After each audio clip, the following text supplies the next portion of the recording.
Hello, welcome to DIS Podcast, Daily Informational Science. I'm your host, Lillyana Brassard, and today with our guest, Sydney Hudson, we will be talking about ultrasound, what it is, what it does, and how it is used today.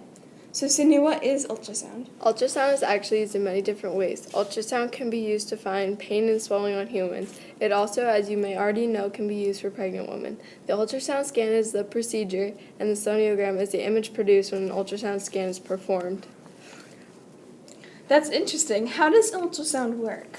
In an ultrasound examination, a transducer both sends the sound waves and receives the echoing waves. When the transducer is pressed against the skin, it directs small pulses of high-frequency sound waves into the body.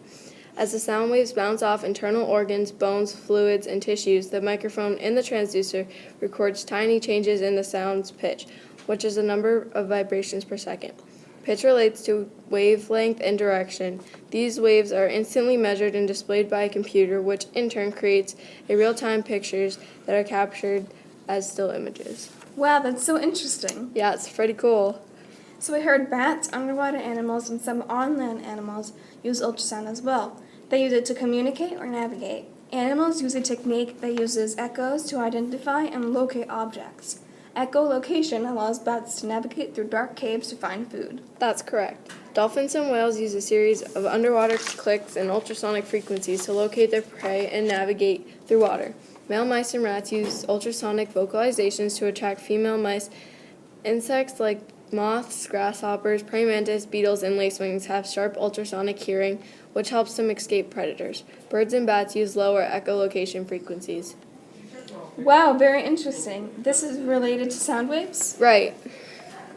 What exactly is a sound wave? Well, a sound wave consists of a crest and a trough. The crest is the top of the wave and the trough is the bottom.